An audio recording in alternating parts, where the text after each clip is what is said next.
Good morning to one and all. Once again, warm welcome to all of you. Once again, welcome to my class. So myself, K. Roja Devi, PGT Commerce from Srikakulam district. So before starting my class, I would like to thank the whole unit of Samagra Shiksha Abhiyan for making this program a grand success and giving me an opportunity to be part of it. Thank you once again. So I found in my last class, I found that most of the students were totally confused, whether they don't have some clarity. So let me clarify some of the doubts. So actually, the topic they were having a doubt that which the topic we are telling were whether it is a first year syllabus or second year syllabus. Students, the topic which we are dealing are totally second year syllabus only. So the terms and terminologies are all related to first year and second year also, therefore don't get confused. The topic which we are dealing are totally second year syllabus only. Next, some of the students were having a doubt that they don't have books also. No problem, if you don't have books, just have a brief notes of it and it will be helpful for you in future. Okay, thank you. So coming to my class, so today my topic is business services. So today the topic is business services. So generally what do you mean by services? For a lay person, services are essentially intangibles and their purchase does not result in the ownership of anything which is physical. So for example, if you can only seek advice from a doctor, but we cannot purchase them, isn't it? So here is the definition of services. Services are all those economic activities that are intangible and imply an interaction to be realized between the service provider and the consumer. Here that means here there is an interaction between the person who is getting the service and the provider who is providing these services. The example is seeking advice from the doctor.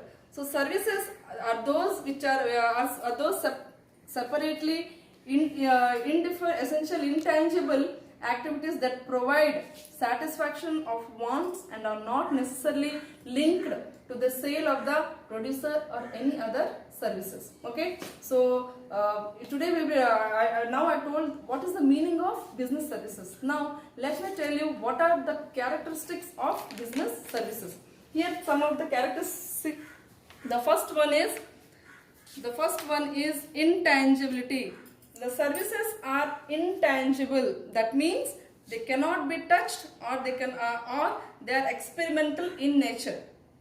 So example is the treatment by a doctor. So one cannot taste a doctor's treatment or we cannot touch it, but we can only experience it, isn't it? So the second one is inseparability. As the service is it is a simultaneous activities of production and consumption, the services they cannot be separable. Okay, so the third one is inconsistency. The third one is inconsistency. Services have to be performed they have to perform exclusively each time. Different customers, they have different demands. So the services providers, they have an opportunity to alter. They offer to closely meet the requirements of the customers. For example, we can have the mobile services. Okay. The next one is inventory. So services, they have little or no tangible components and therefore it cannot be stored for future. So that means what? It means the services they are perishable and providers can at best store some associated goods but not the service self. So let me take some example. So example is if a railway ticket, it can be stored, but the railway journey will be experienced only when the railways provide it. Okay. Coming to the next point is the involvement. The next point is involvement. A customer has the opportunity to get the services modified according to the specific requirements. So services is the participation of the customer in the service and delivery process. Okay, so these are some of the, these are the meaning. So these are the meaning of business service. What is mean by services? What do you mean by services? And what are the characteristics of services? Okay. Now our next topic is the types of business services. Okay. So what are the types? How these types are used? So business services. What are these types? Okay. So business services are those services which are used by the business enterprises for the conduct of their activities. And these are first one is banking, the second one is insurance, the third one is warehousing, and the fourth one is transportation. So in our syllabus, actually we are having banking and insurance. These two topics are deleted. These two are totally deleted from our syllabus for this year. Okay. So now we will be discussing only banking and insurance. Okay. So before going that, so now I will be discussing each topic separately. The first topic is banking. So I don't think students, nobody can say that we don't know banks, isn't it? So everyone know what is a bank. Okay. So a bank is an institution which deals with money and credit. It accepts deposits. So here it accepts deposits from the public and makes the funds available to those who need them and helps in the remittance of money from one place to another. Okay, so here is the meaning. It is an institution which deals with money and credit. It accepts deposits from the public and makes the funds available to those who need them. So now I have given a definition also. You can see here. According to the Indian Banking Regulation Act 1949, banking means the accepting for the purpose of lending or investment of deposits of money from the public, repayable on demand or otherwise, and withdrawable by check, draft or otherwise.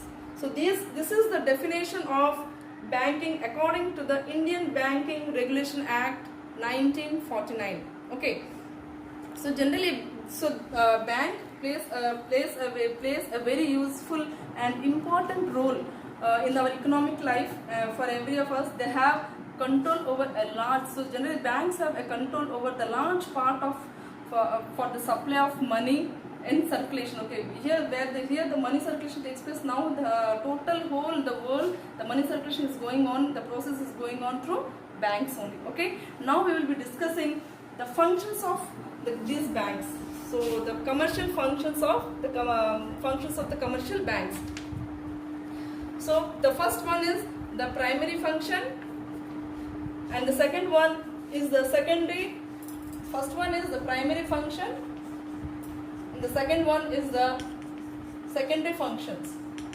So in the primary functions, we have accepting deposits. Next one is granting loans. Next one is provision of payment system. Next is credit creation.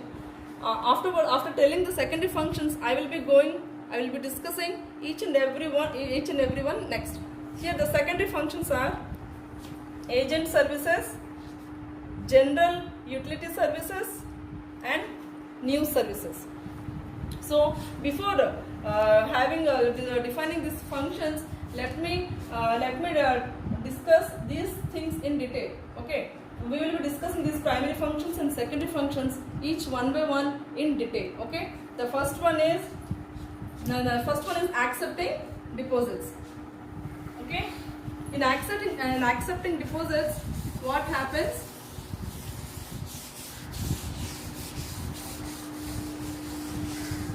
So bank accepts various types of deposits.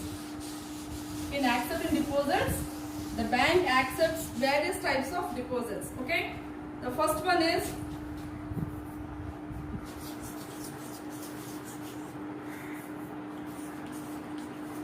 in accepting deposits, there are various types. The first one is fixed deposit account. The first one is fixed deposit account. money in these accounts is deposited for a fixed period of time, say 1, 2 or 5 years, and it cannot be withdrawn before the expiry of that period. Okay, that means what happens in fixed deposits is some certain amount is deposited for some years. It may be 1 year, 2 years or 5 years. Okay, and the rate of interest in these fixed deposits are higher than any other type of deposits. So that's why these deposits are also known as time deposits. These are also known as time deposits or term deposits.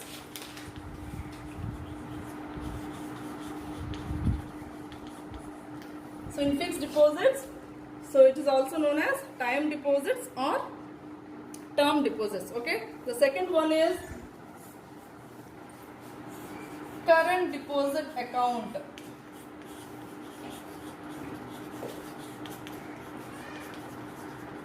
Current deposit account. Okay, what happens? These accounts are generally maintained by the traders and the businessmen who have to make a number of payments every day. That means for a business, generally what happens, a business people, they make payments each and every day. They will be having a number of transactions. So for them, so this account is very beneficial for them. So money in these accounts can be withdrawn any number of times. So they can withdraw how many times they can. Okay, so normally the interest is normally no interest is paid in these accounts. So generally what happens, so in the current deposit accounts, the interest is not paid. So current deposits, they are also called as, so these are also called as demand deposits. So current deposits are also called as demand deposits or demand liabilities.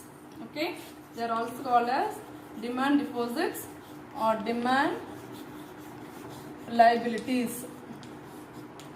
So this is all about current deposit account. The next one is saving deposit account. Saving deposit account. So what happens here? Okay, so we will see what happens here. In these, the aim of these account is to encourage small savings to the public. Certain restrictions are imposed on the depositors regarding the number of withdrawals and the amount to be withdrawn in a given period of time.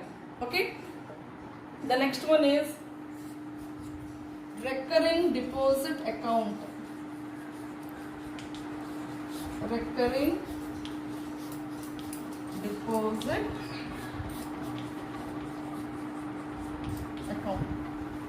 So what is this recurring deposit account? So the purpose of this account is to encourage regular savings participated by the fixed income group. So generally money in these, what happens, money in these accounts is deposited in monthly installments for a fixed period. It is repaid to the depositors along with the interest on maturity. The rate of interest in these deposits is nearly same as fixed deposits. So that means the interest which these recurring deposit accounts have, it is same as, the interest is same as the fixed deposit account. Okay, so these are some of the deposits which a bank accepts. So let me again explain. So what are the first one, the functions of the primary function, the accepting deposits. In these accepting deposits includes, first one is fixed deposit account, second one is current deposit account, the third one is saving deposit account, and the fourth one is recurring deposit account. So these are some of the primary functions of banks. Okay, now we will be discussing the secondary functions of banks. Not secondary functions. Now we will be discussing about, we have discussed till now the accepting deposits. The second part of primary function is, what is the second function of primary function is granting loans. For accepting deposits, the bank also gives advancing loan. It also advances loans to the public. Okay, so how it provides loans to the people? So does the bank gives all the money which it has? No, it is not like that. So whatever amount, whatever deposit the bank has, the bank keeps certain amount as cash reserves. Okay, then the bank lend these deposits to the needy borrowers. Okay. So next, we will be discussing the various types. So how loans, there are various types of loans also. We will be discussing what is. So granting loans. So this is the, so bank provides various loans to the various types of loans which a bank grants. So these we will be discussing now. The first one is money at call.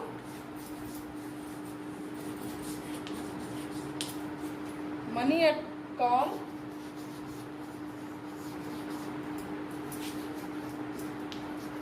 And short notice. So this is one type of loan which a bank provides. These loans are for a short period loans and are called as backed by the banks at a very short notice. Okay, say 1 day to 14 days. So generally bank provides these loans either for from 1 day to between 1 day to 14 days. Okay, these loans are interbank loans.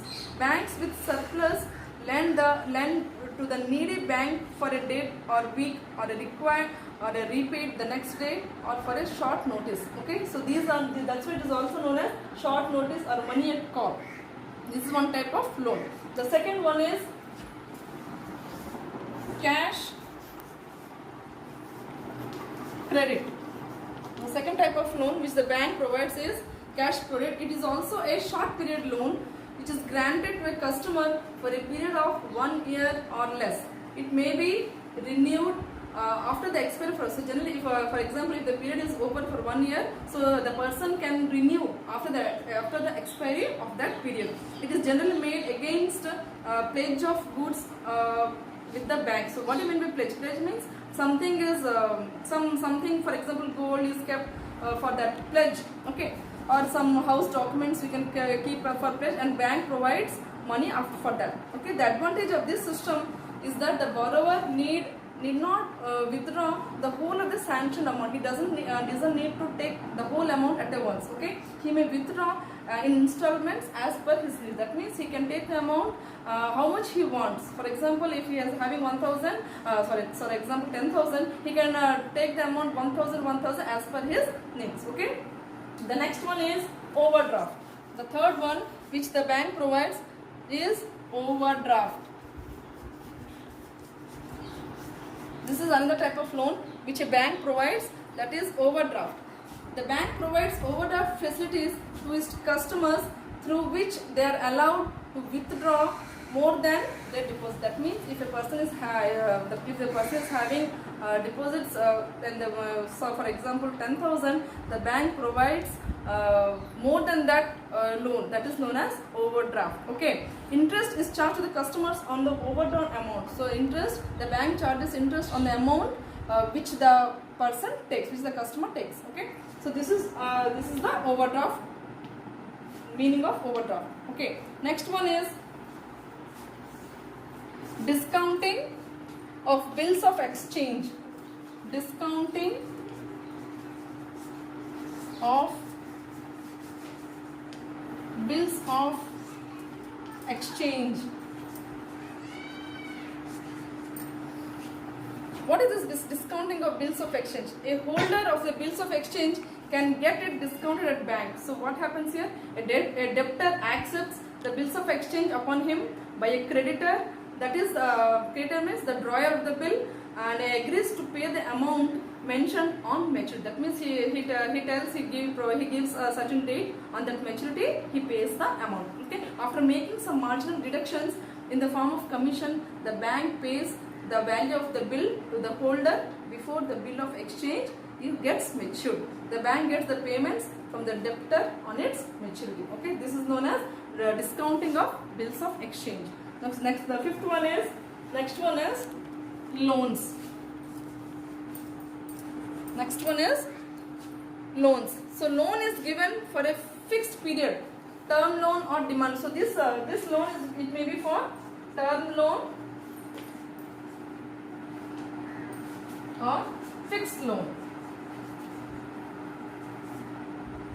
Term loan or fixed. The loan is given for a fixed period, for a fixed period at an agreed rate of interest. It is generally made against security. Okay, so these are some of the loans which a bank provides for its customers.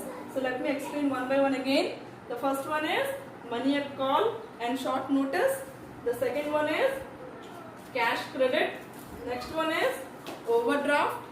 The fourth one is discounting of bills of exchange. Fifth one is loans. Okay, these are some of the loans which the bank provides for its customers. Okay, next one we'll be going for the primary function. The third type of primary function, that is provision of a payment system. Okay, what is this provision of payment system? Bank create very useful medium of exchange in the form of checks. Okay, through a check, a depositor directs the bankers to make payment to the people. So generally what happens, generally depositor, what he does, he directs the bankers to make the payment to whom he wants to pay through a check. Check is the most developed credit instrument in the money market. So nowadays, so almost everyone now they are doing the transactions through checks only. It has become a very big instrument in this money market. Okay, the next one is credit creation. So what is this credit creation? So credit creation is the natural outcome of the process of advancing loans as adopted by the banks. So generally banks have the ability to create credit many times more than the deposit. That means a bank can provide credit. So if for example a person makes deposits 5 or 10 times, a bank has the capability of giving credit more than if he has done 5 to 10 times, he can give the credit more than that of the deposits. Okay, this is all about credit creation. So bank is having that much capacity of providing its loans. So these are some of the primary functions. Again, I will be repeating the primary functions. First one is accepting deposits. Second one is granting loans. Next one is provision of payment system. Next one is credit creation. Now we will be discussing the secondary functions. The secondary functions of the banks. These secondary functions includes, first one is agency services. Second one is general utility services. Next one is news services. Okay, so what are these agency services? These services include. Let me tell you what these include. Okay. These services includes bank helps their customers in transforming funds from one place to another through checks or drafts. That means this how a bank helps these agent services means the bank helps its customers by providing through checks or drafts, so that the money can be transferred from one person to another, from one place to another. Okay. The second service is that banks collect and pay various credit instruments like checks, bills of exchange and promissory notes. Okay. Next one is banks undertake to purchase or sale of various securities like shares, bonds, debentures, etc. on behalf of the customers. You have listened, I think you have already known the securities like shares, debentures. Next one is bank preserves the wills of the customers and execute them after their death. So next one is the general utility services.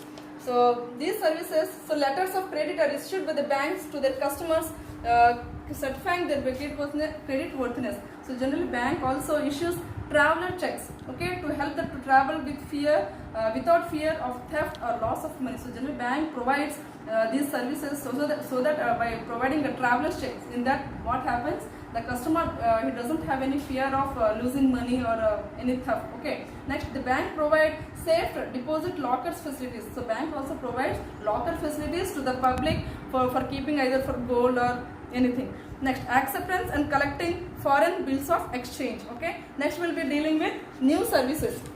New services includes, what are these some of new services? First one is free checkbooks. The bank provides free checkbooks to the customers. Anywhere banking includes cash withdrawals and cash deposit accounts of the counter of any branch up to 50,000 per day. Here that means anywhere the bank provides a cash withdrawals. Any person can withdraw the amount up to 50,000 per day. Okay. Next is free internet banking. So free internet banking provides to check the status of the accounts, to download the statement of account anytime and transfer the funds online. Okay.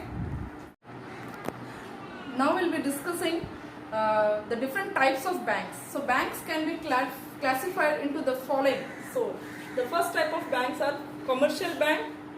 The second one is cooperative bank. The third one is specialized bank. Fourth one is the central bank. Okay, so now we will be discussing these one by one banks in detail. Okay, the first one is commercial banks. So what are these commercial banks? Commercial banks are the institutions which deals with money. Okay, these are governed by the Indian Banking Regulation Act 1949, and according to this act, banking means accepting deposits of money from the public for the purpose of lending for investment. Okay, so these commercial banks are of two types. Okay, first one is public sector and the second one is private sector. Public sector and private sector. So what are these private sector banks? Public sector, what are these? First one is public sector banks.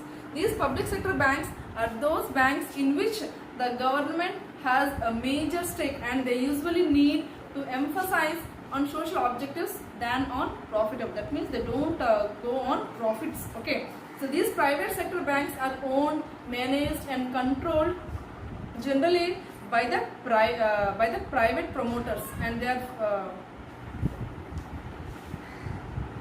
these are the private sector. These are generally government have a major stake, and they usually need to emphasize on social objectivities than on profitability. Okay. So these next is private sector banks.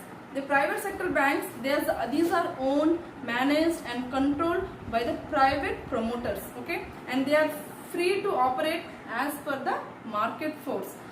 Generally, these there are various private banks like SBI, PNB, that is Punjab National Bank, IOB, and other private banks represented by HDFC banks, ICICI banks, okay, Mahindra Bank, Jammu and Kashmir Bank. So these are some of the private banks. Okay, next one is cooperative banks. What are these cooperative banks? So cooperative banks are governed by the provisions of the State Cooperative Societies Act and mean essentially for providing cheap credit to their members. That means these banks provides amounts to their customers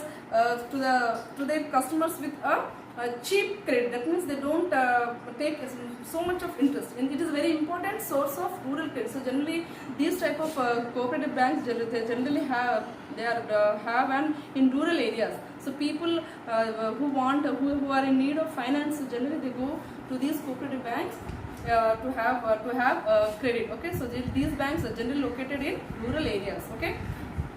Agriculture finance, for example, that is agriculture finance in India. Next one is Mahesh Cooperative Banks. Next district cooperative banks. So these are some of the cooperative banks in India. Okay. Next one is specialized banks. The next one is specialized banks.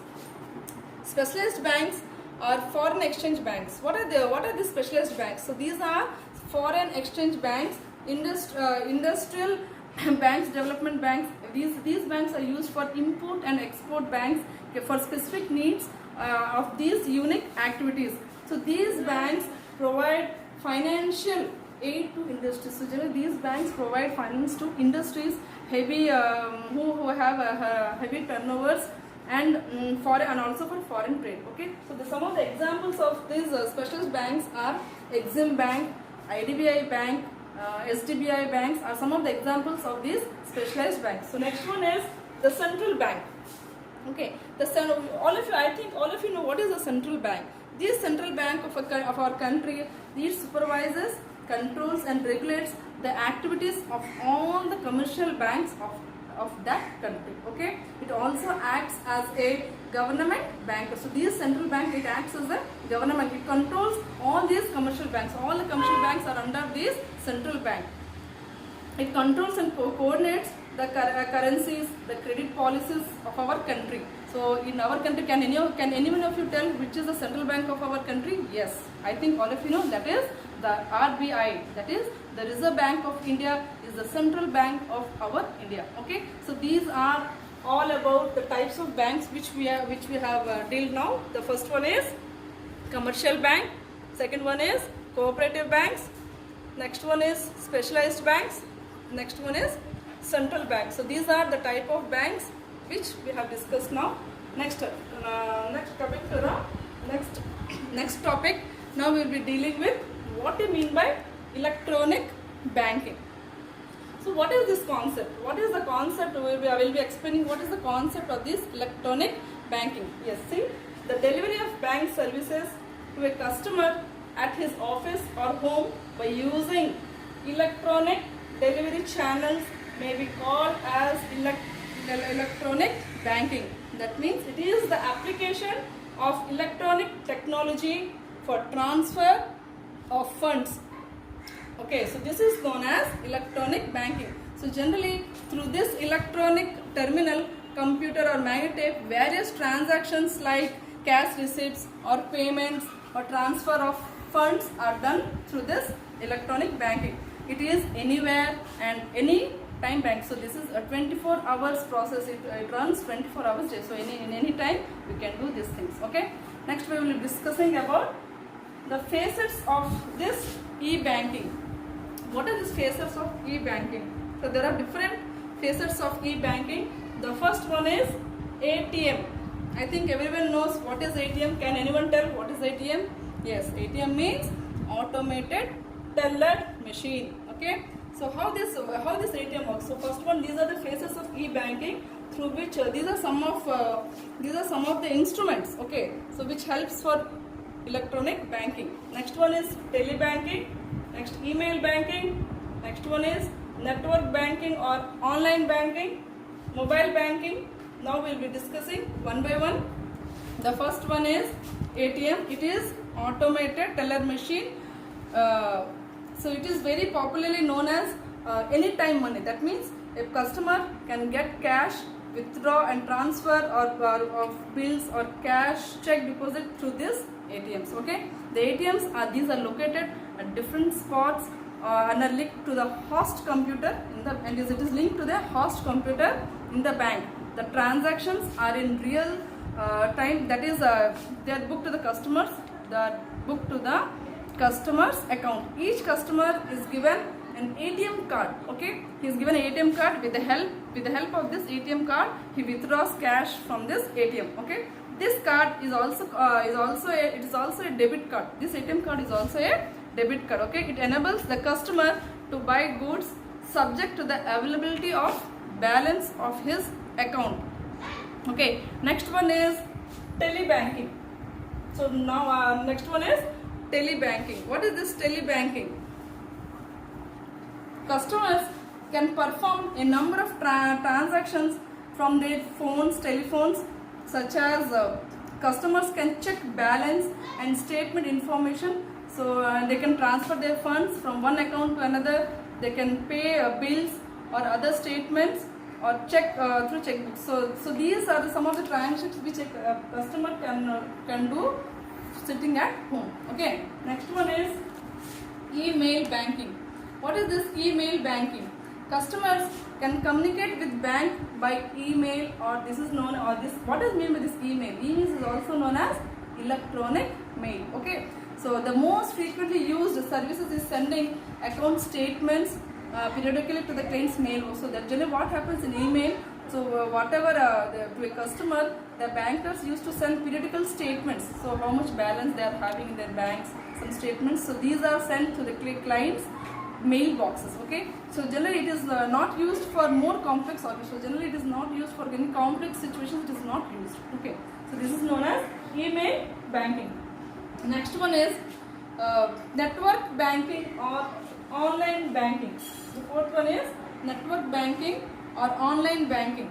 So what is this network or online banking? It is a facility which is provided by banks that enable the user to execute bank related transactions through internet. So if any transactions are there which are related to bank, so these the customers can do through internet. Okay, the greatest advantage of this internet banking is the people sitting at home, they can transact this business. The account holder need not personally, so the person who the account holder, so generally who have, he does not go personally to visit the bank. Next one is mobile banking. So yeah, the fifth one is mobile banking. So what is this mobile banking? So delivery of bank services to a customer through mobile phone is mobile banking. So here the services provided to a customer through mobile phones is known as mobile banking. When compared with telephone banking, the scope of mobile banking is more and effective also. Mobile banking can take the form of SMS banking, GSM banking and WAP. Okay, so these are the three forms through mobile banking. So now, yes, once again I will be repeating this mobile banking. So what is mean by this mobile banking? So mobile banking means it is the delivery of bank services to a customer through mobile is called mobile banking. Okay, so when compared to telephone banking, the scope of this mobile banking is more effective. Okay, so mobile banking can be used in these forms. The first one is SMS banking. Second one is GSM SIM toolkit. Next one is WAP. So WAP means wireless application protocol. Okay, so we'll be discussing in details one by one. So what is this SMS banking? So short messages, there will be some short messages which are sent to the customer's mobile phone. Through these SMS messages can be used for both passive and active banking operations. A client automatically receives, so generally a client, he receives some information about his account balance after a certain operation is performed. For example, if he does some operation in a bank, after doing that operation, either for depositing or withdrawing some amounts in the bank, so he gets some message after some time, he gets some message through this SMS messages. Okay, this is known as SMS banking. Next one is GSM SIM toolkit. So what is this GSM SIM toolkit? So it is a service that can be only be used from a mobile phone supporting this technology. So generally a mobile which is having this technology, then only it will be supporting. Okay, this is a software that evolves arbitrary changes to the mobile phone menu. So generally mobile phones nowadays in the market are generally supporting this GSM SIM tool after buying a special SIM card. That means after having a SIM card with this technology, a client can use this services. Okay, so generally this advantage is given by a permanent bank branch. This card is given and activating the card, so the bank provides this type of services. So generally the client can use this service. Okay, so that means a person having this technology, he has to take a special SIM for this. Okay, next one is WAP. What is this WAP? This is wireless application protocol. So generally it is often compared to a web page, although it is a simplification. Unlike pages appearing on the computer monitor, so WAP presents its output on a smart mobile phone, displaying displaying is WAP. Okay, so this banking is not popular. Only few banks are providing this. So generally this type it is not so popular. So generally only a very few banks are now using this WAP services. Okay, so these are all about bankings which we have discussed. This which we have discussed till now.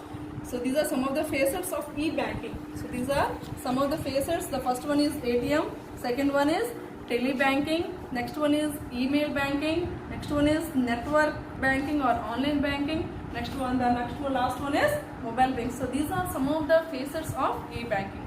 So coming now we'll be discussing what are the advantages of e-banking. So let us see what are the advantages of e-banking. The first advantage of e-banking is it reduces cost. So it reduces cost. The cost of banking transactions is considerably reduced. It thus increases the profitability of the bank. So generally what happens, the bank gets a lot of benefit. So here the transactions, there is no transaction cost. Okay, here, that's why it reduces cost. There is no transaction cost. Next one, the next advantage of e-banking is prompt in service. Prompt in services means what? So this e-banking provides prompt services. What is this prompt services? Prompt services means it is very active. So whatever service provided, it is very active in providing. So after the work is over, so after that the service is provided by the bank. So it acts very promptly. So that is known as prompt in service. Next one is anywhere and anytime banking. So what is this anywhere and anytime banking? That means this e-banking is 24 hours in a day and 7 days in a week banking service. So that means 24 in a day 24 hours and in a week 7 days. So that means there is no time of lacking when it does not work. That means whole day, anywhere, anytime it works. Okay, this type of e-banking. The customer can obtain information on his account, conduct transactions, etc. from his home or from office. That means a person, he can get these services either sitting at home or he can have information from office also. Okay. Next one is, the next advantage is cashless banking. What is this cashless banking? So handling of cash is not necessary in e-banking. So generally what happens in e-banking, so there is no handling of cash is not at all necessary. Next one is global coverage. Next one is global coverage. What is this global coverage? It provides global network coverage of banking service. That means e-banking, it is not only restricted to a particular area, it is covered to the whole world, to the whole global. That means its network, this e-banking network is totally covered worldwide. Okay, that is why it is known as global coverage. Okay, the next one is central database. What is the central database? That means the database of each branch is centralized. Here the database is totally centralized. So every bank is centralized. So customer can deposit, withdraw, or he can remit money from any branch of his bank. So that means he can deposit the amount, or he can withdraw the amount, or he can do it from any branch. Either he can move from any branch at anywhere or any place. Okay, that is why it is known as central database. That is, the bank is centralized. Okay, these are some of the advantages of e-banking. So these are, so you can see, you can once see what are the advantages of e-banking. So here are some of the 6 points. These are some of the advantages. So till here we have completed. So the functions, till here we have completed the service. Till here we have completed. So the types of services, banking. So I told there are 4 services, isn't it? One is banking, insurance, warehousing and transportation. In our topic we don't have warehousing and transportation. We are only having banking and insurance. Till now we have completed only banking. Okay. Next, in our next class we will be dealing with insurance. Okay. Till now whatever is taught, let me tell you some of the questions which are related to our topic. You can see here some of the questions. The first question is, what is the meaning of business services? Explain its characteristics. This is the first question which we have covered. What is the meaning of business services? Explain its characteristics. Next, second question is, what are the types of business services? This is the second question. What are the types of business services? Okay. Next one is, what is the meaning of bank? What is the meaning of bank? Explain the functions of bank. The third question is, I am repeating again, what is the meaning of bank? Explain the functions of bank. The next question is, the fourth question is, what is e-banking? What is e-banking? What are the facets of e-banking. Okay, so fourth question is what is e-banking? What are the facets of e-banking? Now the next question is we can also include in here what are the advantages of e-banking. So these are some of the questions which you can note, which we have covered till now, present our topic. In our next topic we will be dealing with insurance. Now these are some of the questions which are related to my topic, which I have discussed till now. So these are some of 5 to 4 questions till now. So this till today, this is our class. So thank you one and all. So thank you for giving this golden opportunity to me. So thank you one and all.